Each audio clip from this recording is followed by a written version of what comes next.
인간의 생활에 대해서 이런저런 것들을 연구하고 가르치는 로이드라는 이름을 가진 교수님 한 분이 계십니다. 그분이 사람이 철이 들면서 스스로 6가지 과목을 만들어 놓고 그 속에 살고 있다라는 그런 말을 했습니다.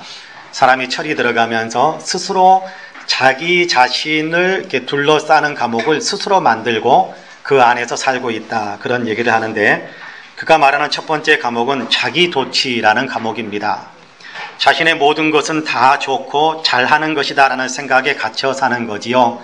우리가 흔히 공주병 또는 왕자병이라는 말을 사용하기도 하는데, 바로 그런 사람들을 가리킵니다. 그런 사람들에겐 약이 없다고 그러죠. 자기도취라는 과목에 갇혀서 살아간다. 둘째는 비판이라는 과목입니다. 다른 사람을 인정하거나 칭찬해주지 못합니다. 그래서 이런 사람들은 항상 다른 사람들의 단점만 보고 비판만 합니다. 비난만 하고요. 비판이라는 과목에 갇혀서 살아가는 사람들이 있다라고 이야기합니다. 세 번째 말하는 과목은 절망이라는 과목입니다.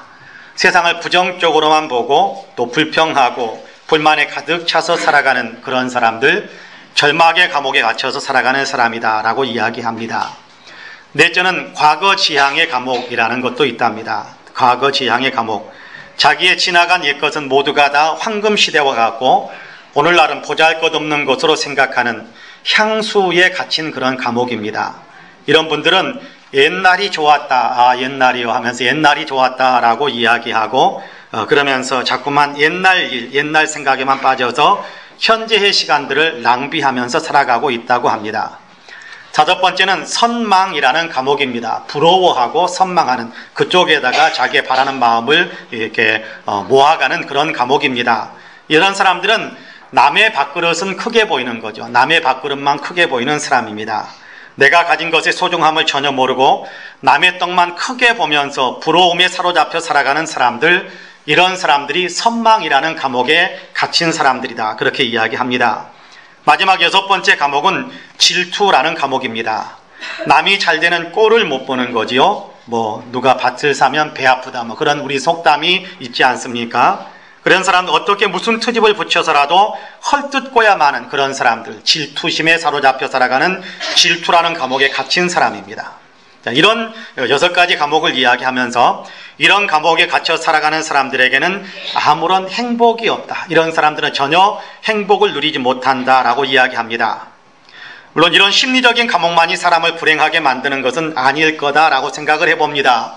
때로는 물리적인 감옥 역시 때로 사람을 행복하지 못하게 만드는 때도 있을 거라고 생각합니다. 오늘 우리가 읽은 예레미야 33장의 말씀은 바벨론의 포로로 끌려가 고통 중에 있는 이스라엘 백성들에게 들려주시는 그런 하나님의 말씀입니다. 전쟁에 져서 남의 나라에 포로로 끌려갔다라는 것은 몹시 고통스러운 일입니다. 자기 마음대로 할 수 있는 것이 없지요. 보이지 않는 창살에 갇혀서 생활해가고 있는 그런 사람들입니다. 답답하고 힘들고 희망이 없는 그런 삶을 살았을 겁니다. 바벨론을 포로로 끌려간 사람들도 그랬을 것이고, 지금 이스라엘 땅에 남겨져 있으면서도 전쟁 식민 통치를 받고 있는 그런 사람들이기에 답답하고 힘이 없고 희망이 없고 감옥에 갇혀서 살아가는 것 같은 그런 삶을 살고 있는 겁니다. 그런데요, 어쩌면 우리 가운데도 그렇게 감옥에 갇혀 살아가는 분들이 혹시 계시지 않을까라는 생각을 해봅니다. 노이드 박사가 말하는 6가지 감옥 중 하나에 갇혀 있을 수도 있을 겁니다.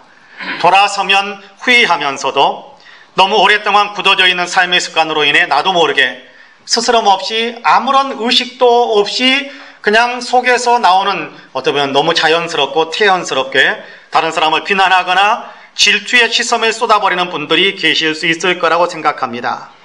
그렇게 말들을 쏟아놓고 나서는 뒤에 돌아서 보면 후회 막심하여 머리를 쥐어뜯으며 내가 왜 그랬을까 탄식하면서도 또다시 같은 일을 반복하는 그런 삶을 살아가는 사람들이 있을 거라고 생각합니다. 정서적인 감옥에 갇혀 있기 때문일 것입니다. 그런가 하면 원하는 자리가 아닌 원치 않는 자리에 갇힌 채 고통과 탄식의 나날을 보내고 계시는 분도 있을 수 있을 거라는 생각합니다. 원하는 자리에 내가 서는 것이 아니라 원치 않은 자리에 밀려가 있고, 내가 좀 행복하게, 내가 좀 멋진 삶을 살고 싶은 그런 꿈이 있는데 지금의 어떤 그런 곳에서 밀려나서 터무니없는 삶의 자리에 그렇게 놓여있는 그런 어떤 사람들도 있을 거라라는 생각을 해봅니다. 이런 감옥에서, 이런 원치 않는 자리에서 벗어날 수는 없는 것일까요? 어떻게 해야 할까요? 본문은 이처럼 감옥 같은 삶에 원치 않는 자리에 놓여있는 사람들에게 들려주시는 하나님의 말씀입니다. 너희가 원치 않는 자리에 있느냐? 이렇게 해라. 너희가 감옥에 갇힌 것 같은 그런 삶을 살고 있느냐? 이렇게 해라 라고 말씀하시는 하나님의 말씀입니다. 하나님께서 어떻게 하라고 말씀하시는지를 이제 함께 살펴보려고 합니다. 말씀을 함께 살펴보는 동안 바라기는 저와 여러분 우리 모두가 원치 않는 감옥에서 벗어나 보다 더 큰 기쁨과 행복의 삶, 문제를 뛰어넘어 승리의 삶을 살아가는 귀한 은혜를 누릴 수 있게 되기를 주님의 이름으로 간절히 축복합니다. 아멘. 첫째로 하나님을 바라보셔야 합니다. 하나님께로 눈을 돌리셔야 한다. 하나님을 향해서 눈을 들어야 된다. 그런 얘기입니다. 바벨론 땅에서 포로 생활을 하고 있는 이스라엘 백성들, 또 바벨론의 식민 통치를 받고 있는 이스라엘 백성들은 매우 힘들고 답답했을 것입니다. 원하는 자리는 여기가 아닌데, 원하는 삶의 내용은 이런 것이 아닌데 하는 탄식과 아픔이 있었을 것입니다. 그럼에도 어떻게 해볼 수가 없어서 한숨만 쉬며 한탄만 하고 있는 실정입니다. 그들이 바라는 것은 여기 바벨론 땅이 아니고 이스라엘 땅이고, 그들이 바라는 것은 식민 통치를 받는 삶이 아니라 자유를 누리는 삶, 그런 것이었습니다. 그런데 마음대로 할 수가 없습니다. 이처럼 원하는 것은 있는데 원하는 삶으로 나아가지 못한 채 원치 않는 자리에 묶여있는 그들에게 주님은 1차적으로 이런 말씀을 들려줍니다. 2절 같이 한번 읽어볼까요? 2절 같이 읽습니다. 시작. 이를 행하시는 여호와, 그것을 만들며 성취하시는 여호와, 그의 이름을 여호와라 하는 이가 이와 같이 이르시도다. 할렐루야. 여기 보니까요, 여호와라는 이름을 3번씩이나 반복해서 거듭거듭 선포하시는 하나님을 봅니다. 이 말씀을 가장 쉽게 이야기한다면, 표현한다면 그런 표현으로 우리가 받아도 되겠습니다. 나다, 내가 있잖아. 자신의 처지와 형편만 보면서 답답해하는 사람들에게 하나님께서는 나다, 내가 있잖아, 나를 바라봐 라고 말씀하시는 겁니다. 문제만 보이기에, 자신의 무능함만을 바라보기에 도저히 어떻게 도전해볼 엄두도 내지 못하고 있는, 그래도 주저앉아 있는 사람들에게 내가 있잖아, 나를 봐 라고 말씀하시며 다가오시는 주님의 음성인 겁니다. 나다, 너희의 하나님, 나 여호와가 있지 않느냐?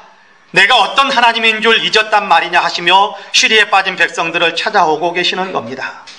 하나님께서는 백성들에게 하나님 자신이 어떤 분이신지를 다시 너희가 기억해야겠구나 라고 말씀하시는 그런 내용이거든요. 내가 어떤 존재라는 것을 잊었단 말이냐, 내가 누구라는 것을 잊었단 말이냐, 나야, 나는 여호와야 라고 말씀하시며 다가오시는 주님의 음성인 겁니다. 여호와. 출애굽기 3장을 보면 하나님께서 모세를 부르셔서 만나시고 또 그와 대화하시는 장면이 있습니다. 하나님께서 모세를 애굽으로 보내겠다고 하실 때 모세는 하나님, 당신의 이름이 무엇입니까? 누가 나를 이스라엘 백성들에게 보냈다라고 이스라엘 백성들에게 이야기해야 된단 말입니까? 라고 질문을 하지요.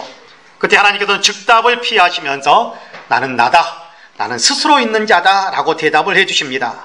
그리고 모세와 조금 더 대화를 길게 나누면서 하나님께서는 자신의 이름은 여호와다, 야훼다 그렇게 가르쳐 주십니다. 나는 스스로 있는 자라는 말씀과 야훼, 여호와라는 이름은 같은 맥락입니다. 그걸 쉽게 표현한다면 그 이름의 의미, 나는 스스로 있는 자다라는 말을 풀어서 신학적으로 해석하면, 그리고 여호와, 좀 더 정확한 발음이 야훼인데 그 이름의 의미를 그 헬라어 원문 그대로를 살펴서 이름이 담고 있는 의미를 살펴본다면 있어야 할 것을 있게 만드시는 하나님이라는 그런 의미입니다. 세상이 존재해야겠기에 세상을 창조하신 분이 여호와입니다. 사람이 있어야겠기에 사람을 창조하신 분이 여호와 하나님이십니다. 애굽에서 내외 생활을 하고 있는 하나님의 백성들에게 해방이 필요하겠기에 그 해방의 역사를 만드신 분이 여호와 하나님이십니다. 그렇습니다. 하나님께서는 원하시는 것은 무엇이든지 다 만드실 수 있는 하나님이세요. 하나님은 원하시는 것이라면 어떤 것이든지 다 하실 수 있는 하나님이세요. 그 하나님께서 지금 자신을 자기 백성들에게 선포하시는 겁니다. 나다 여호와, 내 이름이 여호와야, 나는 여호와야 라고 말씀하시는 겁니다. 무슨 일이든지 다 행하실 수 있는 전능하신 하나님, 나는 여호와다 라고 말씀하시는 겁니다. 문제만 보고 있지 말라라는 거지요. 너희 자신의 능력만 생각하면서 못한다고 주저앉아 있지 말라라고 말씀하시는 겁니다. 너희와 함께 하시는 하나님을 바라보라. 너희의 눈을, 문제만 바라보고 있었던 너희의 눈을 들어서 하나님을 바라보아라. 자신의 무능함만을 바라보고 있었던 그 눈을 열어서 전능하신 하나님을 바라보아라. 내가 여호와야 라고 말씀하시는 하나님의 음성입니다. 그렇습니다. 너희의 하나님이 어떤 분이신가? 일을 행하시는 하나님, 그렇죠? 그것을 지어 성취하시는 여호와, 그의 이름이 여호와이신 하나님을 기억하라라는 것입니다. 하나님은 바벨론에 묶여있는 자기 백성을 얼마든지 해방시켜 주실 수 있는 능력을 가지신 하나님이십니다.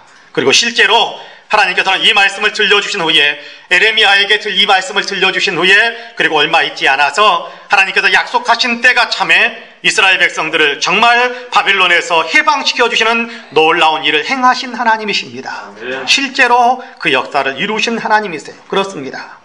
우리 하나님은 행하시고자 하시는 일은 얼마든지 행하실 수 있는 전능하신 하나님이십니다. 일을 만드시는 하나님, 이를 완성시키시는 전능하신 하나님이세요. 우리가 믿는 하나님은 여호와 하나님이십니다. 그렇다면 우리도 하나님을 바라보아야 합니다. 지금 원치 않는 일을 만나셨습니까? 내 삶의 습관들이 잘못되어 가지고 원치 않는 어떤 그런 행동들을 자주 하기도 하십니까? 정서적인 감옥에 갇히셨나요? 아니면 물리적인 감옥에 갇히셨나요? 그렇다면 하나님을 바라보시기를 바랍니다. 지금 원치 않는 형편에 갇혀 있더라도, 그렇더라도 하나님을 바라보시기를 바랍니다. 문제가 너무 커 보이고 나는 너무 무능해 보인다고 할지라도, 그렇더라도 여호와 하나님을 바라보시기를 바랍니다. 창조의 주님이십니다. 구원의 주님이십니다. 전능하신 주님이십니다. 여호와 하나님을 바라보시기를 바랍니다. 믿음의 눈을 드세요. 믿음의 눈을 두시기를 바랍니다. 하나님은 얼마든지 새로운 역사를 만드시는 분이심을 믿으시기를 바랍니다. 바라기는 저와 여러분 우리 모두는 비록 원치 않는 처지와 형편에 놓였다고 할지라도 하나님은 이 모든 처지에서 얼마든지 새로운 구원의 역사를 만드실 수 있는 전능하신 하나님이다라는 사실을 믿고 그 하나님을 향하여 눈을 드시는 저와 여러분이 되시기를 주님의 이름으로 간절히 축복합니다. 아멘. 두 번째로 하나님께 기도하셔야 합니다. 본문 2절과 3절 말씀 같이 한번 읽어볼까요? 2절 같이 읽습니다. 시작. 이를 행하시는 여호와, 그것을 만들며 성취하시는 여호와, 그의 이름을 여호와라 하는 이가 이와 같이 이루시도다. 너는 내게 부르짖으라. 내가 내게 응답하겠고 내가 알지 못하는 크고 은밀한 일을 내게 보이리라. 아멘. 내가 여호와다 라고 말씀하시지요.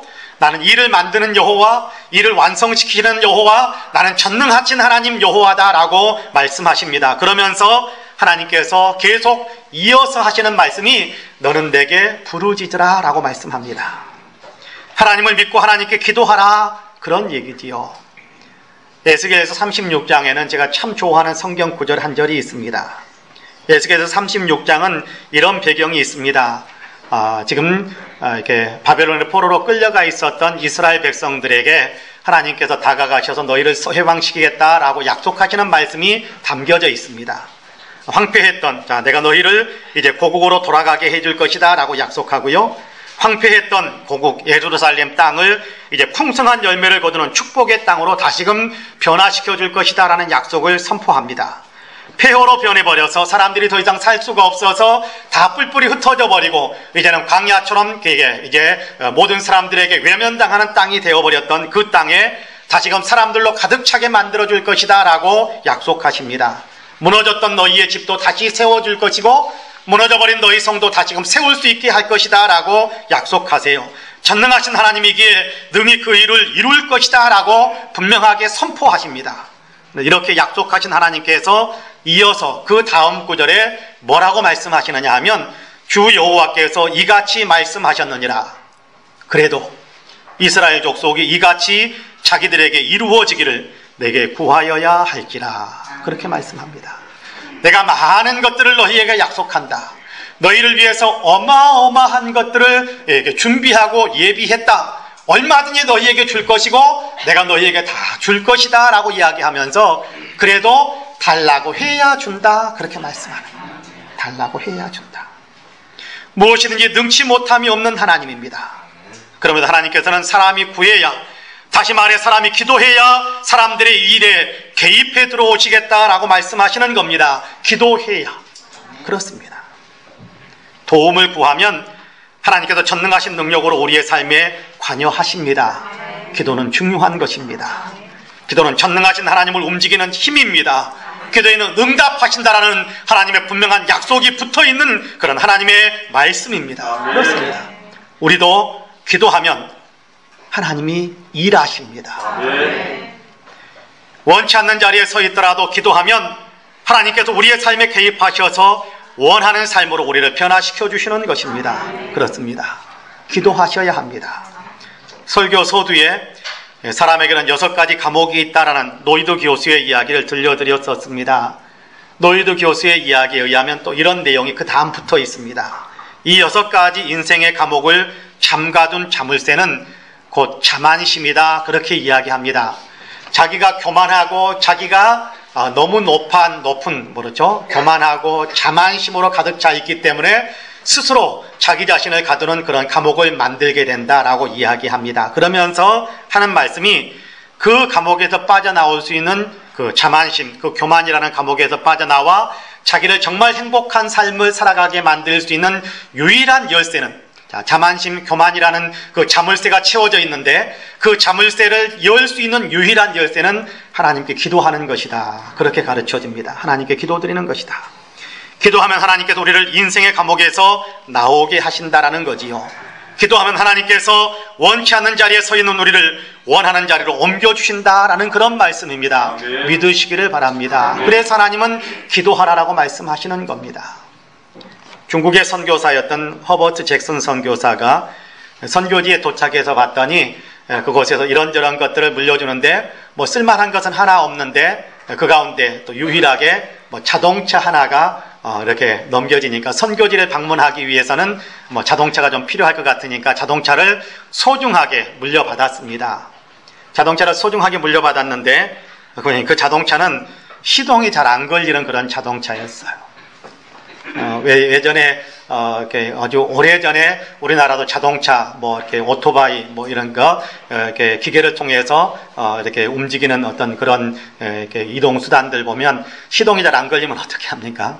뒤에서 막 밀잖아요. 밀고 막 가다 보면 이렇게 스위치를 이렇게 키를 이렇게 돌리면 그때 어떻게 시동이 걸리기도 하고 아마 그런 경험들 아마 많이 보셨을 거라고 생각을 합니다.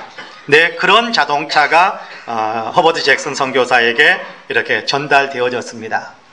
자기가 밀면서 시동을 걸 수 없잖아요. 그래서 고민하다가 한 가지 꾀를 생각했습니다. 옆에 있는 학교를 찾아가서 자동차의 사정을 이야기하고 필요할 때마다 그 아이들이 좀 나와서 차를 밀어줄 수 있도록 허락을 받았습니다. 그래서 아이들이 차를 밀고 운동장을 계속해서 달리다가 시동을 걸든지 아니면 언덕 같은 데로 밀어 올려주면 내려가면서 그 시동을 걸어서 자동차에 시동을 걸곤 했었던 겁니다. 그런데 2년 정도 있다가 그가 건강이 많이 악화되어서 이제 본국으로 귀환해야만 되는 그런 상황이 됐습니다. 그의 후임으로 좀 더 젊은 선교사가 그곳에 도착을 했습니다. 잭슨 선교사는 그에게 자기의 선교 사역에 대한 모든 것들을 인계해 주면서 자동차도 인계를 하고 그 자동차를 자기가 어떻게 머리를 잘 써서 자동차의 시동을 걸어왔는지 자랑스럽게 설명을 해 주었습니다. 설명을 들은 젊은 선교사가 자동차의 본네트 앞에 엔진 부분의 뚜껑을 밀어젖히고 이런저런 모습들을 보더니 이렇게 말했답니다. 잭슨 선교사님, 이 자동차의 문제는 그렇게 심각한 문제가 아닌 것 같습니다. 저쪽에 있는 펜벨트 줄이 느슨해져 있어서 그랬던 것 같습니다. 그러면서 펜벨트 줄을 단단히 조였습니다. 그리고는 운전석에 올라가서 시동 스위치를 돌렸습니다. 그러자 거짓말처럼 부르릉 하면서 시동이 걸리는 것입니다. 잭슨 선교사는 2년간이나 안 해도 될 고생을 하면서 지냈던 겁니다. 엔진 동력의 힘은 언제나 거기에 있었는데 연결이 제대로 안 되었기 때문에 그가 고생을 한 겁니다. 여러분, 하나님의 권세는 항상 전능하십니다. 그런데 우리가 믿고 구하는 기도의 줄을 제대로 연결하지 않는다면 하나님의 능력은 우리에게 전달될 수가 없습니다. 그러면 우리의 힘만으로 살아야 되는, 고생하는 삶을 살아야 되는 겁니다. 그러나 기도의 줄을 전능하신 하나님께 제대로 연결시키면 우리의 기도의 줄을 전능하신 하나님의 동력과 튼튼하게 그렇게 꽉 조여 묶으면 우리는 하나님의 능력을 힘입어 승리하는 삶을 살아갈 수 있게 됩니다. 늦지 않았습니다. 아직도 늦지 않았습니다. 지금이라도 전능하신 하나님의 능력에 나의 삶을 연결시키는 기도의 줄을 단단히 조이시기를 바랍니다. 그러면 우리의 삶에 하나님의 능력이 공급되어 우리를 가두고 있는 인생의 감옥들을 능히 뚫고 나올 수 있게 될 겁니다. 우리를 가두고 있는 정서적인 감옥, 우리를 가두고 있는 인생의 이런저런 물리적인 감옥도 뚫고 나오고 빠져나오고 얼마든지 헤쳐나올 수 있는 능력이 우리에게 공급될 수 있다고 저는 분명히 믿습니다. 바라기는 저와 여러분 우리 모두는 전능하신 하나님께 기도함으로 하나님의 도우심을 힘입어 원치 않는 자리에서 원하는 축복과 승리의 자리로 나아가시는 귀한 복을 누리시기를 주님의 이름으로 간절히 축복합니다. 아멘. 마지막으로 하나님께서는 분명히 응답하시겠다라는 약속을 덧붙여 주십니다. 인생의 감옥에 갇혔을 때, 원치 않는 자리에 서게 되었을 때 하나님께서는 하나님이 어떤 분이신지 생각하라고 하십니다. 하나님은 여호와야, 하나님은 창조의 주님이시고 구원의 역사를 만드시는 전능하신 여호와야 라고 가르쳐주고 있습니다. 그 전능하신 하나님께서 내게 부탁해 라고 말씀하거든요. 너는 내게 부르짖으라 라고 말씀하시잖아요. 그러면 주님께서 응답하신다 라고 약속하십니다. 응답하신다. 여러분 3절 말씀을 같이 한번 다시 읽어볼까요? 같이 읽습니다. 시작. 너는 내게 부르짖으라. 내가 내게 응답하겠고 내가 알지 못하는 크고 은밀한 일을 내게 보이리라. 할렐루야. 아멘. 너는 내게 부르짖으라. 그러면 내가 응답하겠다. 그리고 한 걸음 더 나아가 네가 상상조차 하지 못했던 놀라운 일들을 네 눈으로 볼 수 있게 해주겠다라고 이야기하는 겁니다. 아멘. 그리고 이어지는 4절에서 5절까지의 말씀은 너희가 왜 이런 심각한 고통 가운데, 고난 가운데 원치 않는 자리에 서게 되었는지에 대한 그 설명을 해줍니다. 너희가 범죄했기 때문이다. 너희가 이 적군을 싸워서 이겨내려고 했는데 그러나 내가 허락하지 않았고 내가 너희를 진멸시켰다. 그래서 너희가 이 고생을 하고 있는 것이다 라고 이야기하면서 6절에서 9절까지는 그러나 너희가 내게 부르짖으면 내가 내게 응답하겠고 그리고 너희가 알지 못하는, 상상하지 못했던 그 은밀하고 놀라운 나의 계획들이 너희 앞에 펼쳐지는 것을 보게 될 것이다 라고 말씀하시는데 6절에서 9절까지는 그 구체적인 내용들을 우리에게 가르쳐줍니다. 6절에서 9절까지 같이 한번 읽어볼까요? 같이 읽습니다. 시작. 그러나 보라, 내가 이 성읍을 치료하며 고쳐 낫게 하고 평안과 진실이 풍성함을 그들에게 나타낼 것이며 내가 유다의 포로와 이스라엘의 포로를 돌아오게 하여 그들을 처음과 같이 세울 것이며 내가 그들을 내게 범한 그 모든 죄악에서 정하게 하며 그들이 내게 범하며 행한 모든 죄악을 사할 것이라. 이 성읍이 세계 열방 앞에서 나의 기쁜 이름이 될 것이며 찬송과 영광이 될 것이요 그들은 내가 이 백성에게 베푼 모든 복을 들을 것이요 내가 이 성읍에 베푼 모든 복과 모든 평안으로 말미암아 두려워하며 떨리라. 할렐루야. 인생의 감옥에 갇히게 되었던 원인은 죄였는데 그 모든 죄를 다 용서해 주신다라고 말씀합니다. 너희가 내게 나와서 구하면, 부르짖으면 내가 용서한다. 그리고 그들에겐 감옥이었던 바벨론에서 해방시켜서 고국의 땅, 하나님의 축복의 약속이 있는 가나안 땅에서 풍성한 삶을 살게 하겠다라고 말씀하시는 내용들입니다. 저는 그 가운데서도 9절 말씀이 참 좋습니다. 이렇게 말씀하지요. 이 성읍이 세계 열방 앞에서 나의 기쁜 이름이 될 것이며 너희가, 그런 얘기입니다. 너희가 세계 만방 앞에서 내가 너무 기뻐하고 또 내가 기뻐하는 그런 사람들이다라는 사실을 만방 앞에 드러나게 할 것이다라는 겁니다. 찬송과 영광이 될 것이요. 그리고 그들은 누굽니까? 세계 만방에 있는 사람들, 하나님의 백성 말고 하나님의 백성들을 지켜보고 있는 세상의 만방에 있는 사람들, 그들은 내가 이 백성에게 베푼, 내가 내 백성에게 베푼, 하나님께서 하나님의 백성에게 베푼 모든 복을 그들이 듣게 될 것이다. 하나님이 하나님의 백성들에게 이런 복을 내리시다라는 사실을 그들이 다 듣게 될 것이다. 내가 이 성읍에 베푼 모든 복과 모든 평안으로 말미암아 두려워하며 떨게 될 것. 하나님이 얼마나 놀라운 능력을 행하셨는지, 이들이 하나님의 얼마나 놀라운 사랑을 받고 있는지 이 사실이 그들에게 귀에 들려지면 그들은 하나님을 두려워하고 하나님이 돌보시는 너희를 두려워하게 될 것이다. 그렇게 선포하시는 겁니다. 응답이 있고 우리가 생각지도 못했던 놀라운 일들까지 우리 앞에 펼쳐주신다라는 하나님의 분명한 약속이 있습니다. 몇 년 전에 필 기독교 센터의 직원이 수도가 없이 집집마다 개인 우물이 있는 지역으로 이사를 하게 되었습니다. 두레박을 끄는 건 아닙니다만은 지하에다가 수도 펌프를 받고 그리고 나서 수도 물을 끌어올려 쓰는 그런 집들이 그런 집들로 형성되어진 그런 동네로 이사를 갔습니다. 이사를 한 후에 며칠 후에 아침에 일어나 보니까 물을 트는데 물이 안 나오는 겁니다. 이게 어떻게 된 건가 싶어서 그 우물을 팠던 건축업자를 불러왔지만 그 사람도 원인이 무엇인지 도저히 밝혀낼 수가 없는 겁니다. 속수무책이었습니다. 그날 아침도 그는 늘 하던 대로 기도를 하고 성경을 읽는 것으로 하루를 시작합니다. 기도를 마치고 나오는데 갑자기 한 생각이 자기의 뇌리를 스치고 지나갑니다. 그래서 그 생각을 가지고 건축업자하고 대화를 하면서 이런 얘기를 했습니다. 물이 나오지 않는 것과 어제 새로 전화를 개설한 것이 어떤 관련이 있지 않을까요? 그 질문이 문제를 해결하는 열쇠가 되었습니다. 건축업자는 전화선을 땅에 묻은 전화기술자가 잘못해서 펌프의 선을 끊어놓은 것을 그때서야 발견하게 된 겁니다. 문제가 해결됐습니다.